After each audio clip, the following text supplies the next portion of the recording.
As your business starts to grow, you're going to quickly realize that you won't be able to handle everything as one person. It's in that moment that you'll want to start bringing in other people that can help you achieve your vision and your goals that you have for your business. So today I'm going to be breaking down how to go about building a strong team for you to be able to continue to grow. Now, this is a process that I'm currently going through, so I think it's perfect timing for me to be able to talk to you guys about this today. So if you're interested, be sure you stay tuned. Now, I really want to touch on three main points that I've really been trying to focus on lately, especially now that I'm just starting to build out the initial team. Now, one of the hardest things about building a team is finding skilled employees, right? How do you go about hiring the right people?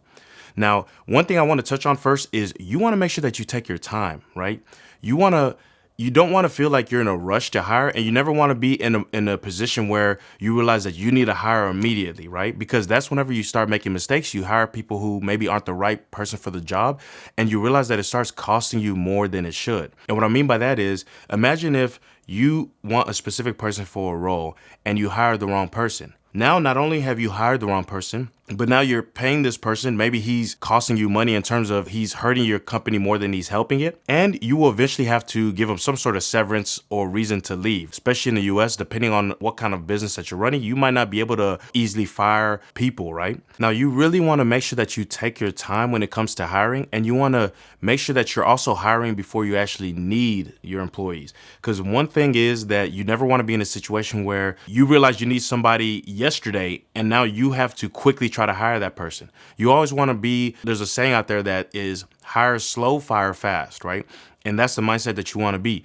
Because when you hire someone who's not a right fit for the job, you're going to incur way more costs than you really should, right? Not only the cost of that actual employee being there, but the negative impact that they're going to have on your business. Whether it's, their energy. Let's say you hire someone who maybe they're not happy to be there. Maybe they're not even a good fit for the business. So they're bringing the energy down of the entire team, right? So I kind of look at it as a football team, right? I've always played sports. I played football majority of my life. And I look at it like how we were as a football team. If we had someone that was bad energy on the team, it brought down everybody's energy, right? It made people angrier, it made people want to fight with each other, whatever the case may be, right? But when you have someone who has good energy, or you add a new person to the team that is positive, right, and is bringing a lot of energy, you're going to see that he's going to uplift the entire team, and everyone's going to be more productive, everyone's going to be working a lot harder, and everyone's going to be more cohesive, right? So that's kind of how you want to look at it. You want to make sure that you're taking your time whenever you are bringing in people, and you're kind of looking ahead, right? I'm hiring now because of where I see myself going. Okay. And what I actually recommend is that you begin by hiring contractors, right? Hire a contractor to come in, and then you can bring him in from contractor to a full-time role, especially if maybe you're starting off and you don't have enough work for the person, or maybe you don't have enough funds in terms of how much you're paying the person and you prefer someone more part-time just to test it out. That's going to be the best route for you to go. Now, depending on the type of business that you're running, it might make more sense to look into hiring offshore. Now, for me, I prefer more the offshore option as well, because it feels good to know that, when I'm not working, somebody else is. And when somebody else isn't working, I'm working, right? It kind of feels like my business, in a sense, is running 24/7. So I typically hire offshore. You will be able to save a lot in terms of cost, and it opens up your pool in terms of potential candidates, right? If you are hiring in your local area, let's say that you live in a small town, and you're like, I need to find someone in this local town to help me, create a website, for example. You are now have only a small pool of people who are actually going to be able to create that website for you. Versus if you're able to hire anybody worldwide, right, to be able to create that website. Now think about how many potential or qualified candidates you're now going to have access to. Especially whenever you're dealing with things that have to do with, the internet, you're going to see that there's so many more people out there who are qualified, but maybe they're in some other part of the world where it's not very prevalent, that skill, right? So maybe, for example, if I'm hiring a software developer, but he's in North Africa, for example. Not a lot of people in North Africa might be trying to create websites, but maybe there's a guy out there who's really into website, right? He really enjoys building websites, and he's a great candidate, but he's having trouble finding jobs, and I'm able to find him, right? Now I found somebody who he might have been extremely qualified, but nobody was looking in that area. Okay, so that's kind of how I like to look at it. Now, you can run into issues. You might run into things like, language barriers or cultural barriers, especially when it comes to more creative type aspects of a business. But I think that's where communication becomes key. That's where I really grow the most as a person, is learning how to make sure that I'm communicating exactly what I'm looking for. Now, there's a lot of different ways you can do that. I think nowadays, there's a lot of resources out there to help you be able to make sure that you're communicating as much as you can with employees. But starting with a contractor is a great way for you to roll into employees, and understanding that you need to make sure that you're vocal about everything that you have in your mind, right? You got to understand that your employees, they're not going to be able to read your mind, right? So you have to be vocal about what you're expecting and what expectations that you might have for them. Now, eventually down the road, you can hire onshore talent once you have the funds, or, once you're looking for specialized help that you can only have onshore. But ultimately, I think having a mix of the two is the best. How I envision myself is, still having overseas talent, but mixing in some local talent as well. Now, when it comes to local talent, what I found is LinkedIn is also a great place to find potential candidates. I've realized that most employees have jobs, right? Most great employees. Imagine if you were the best at what you did, you would probably be working at a company and you'd be moving around based off of, things entice you, like pay or job advancement, or just the difficulty of the job. Maybe you want to try to push yourself, you want to try to achieve more, and you want to be the trendsetter, right? You want to keep advancing your specific field, and you want to see who's at the top of the field, and those are the people that you want to work with, right? Those kind of candidates, I found that LinkedIn is going to be the best place to find those guys. And I think it's even great to maybe reach out to them and try to see if they can do some sort of, small consulting jobs on the side. That way you can actually get a little chance to work with them.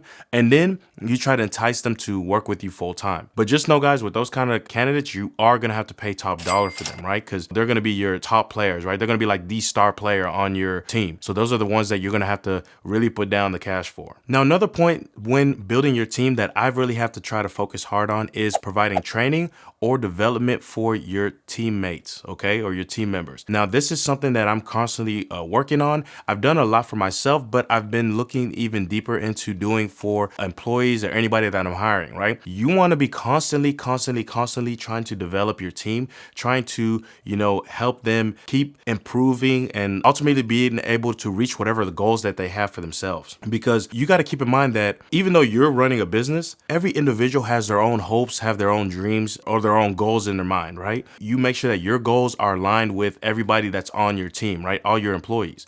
So I always try to figure out what kind of goals do they have, right?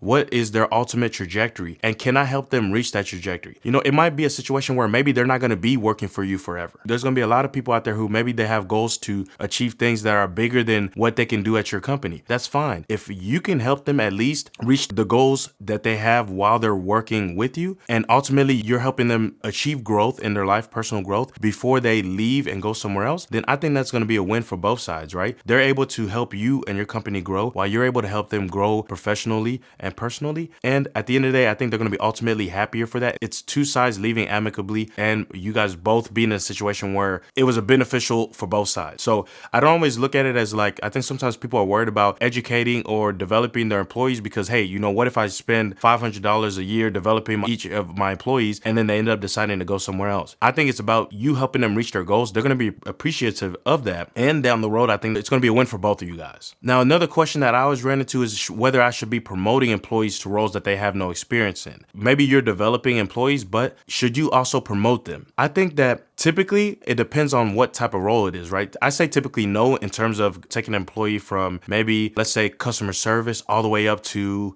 COO, right? Chief Operations Officer, for example. That's a little tougher of a transition. Typically, it's going to be a no because there's a lot of skills that a person needs to learn, and they're going to learn those skills working at other places rather than just being able to move up the chain through you. But the reason why I say typically no is because you might have an employee who they're a go-getter, right? They're actually going out there and learning the skills, they're learning the techniques, they're learning everything that they need to be able to continue to advance in different roles, right? From a customer service rep to a manager, from a manager to a director, from a director to a VP, so on and so forth, right? If you have a kind of go-getter who's actually going out there and learning the skills that they need to continue to move to the next level, then that's someone who you do want to promote, right? That's kind of how you want to look at it. I'm always open to promoting, and I would prefer to have someone be promoted, but I make sure that it's not a situation where I'm trying to force them to level up. It's more of, if I see that they have the initiative, if I see that that's what they're striving for, or maybe that's a goal that they have for themselves, then I can put them in position to achieve it, but I'm not going to force it on them. So I always think, again, it's important for you to ask anybody who's working with you what they are looking to achieve and what their actual goals are.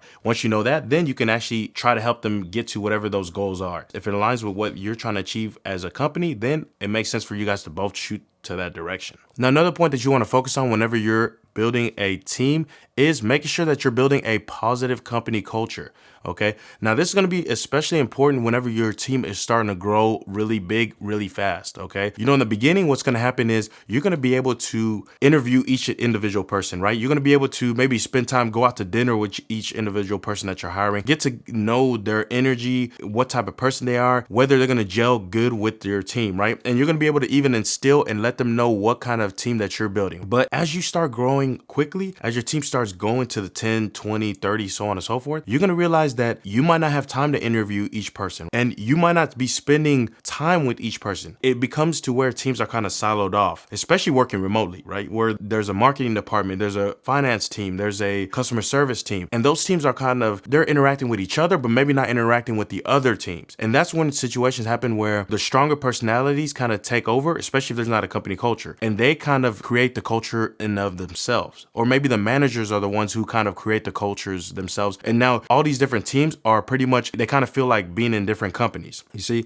So we've all probably had a job where you showed up to a job where the vibe was just off. Everything just kind of felt weird. Those are situations where maybe there wasn't much of a company culture, or it didn't seem like everybody was on the same wavelength with the CEO. When you spoke with the CEO about what the company was like, and then you actually went to work, you realized that it was a completely different atmosphere, right? That's the ideal of where company culture needs to come in. You really want to make sure that everybody's on the same page. Even though the company culture stuff, when I first started off, they always sounded like this rah-rah stuff, right? Like, oh, company culture is just this thing that people talk about, but it is not very important. But I realized how pivotal it is whenever I started working in these larger companies and seeing that when the CEO would when he would have those conference calls or earning calls, and I would hear him talking to investors, seeing that what he was saying was different from what I was experiencing as an employee, especially starting off at entry level. And that's when you realize that you want to make sure that everyone's on the same page. You want to make sure that everyone's running towards the same goalposts, for example. Everyone's holding the same values or what they consider important. You're the one who has to kind of set what the values of the company are, so everyone knows what they're focused on and what matters most to the company and what matters most to leadership and everyone. So that's kind of how you want to look at it. Now, those are just a few things that are going to get you thinking in the right direction.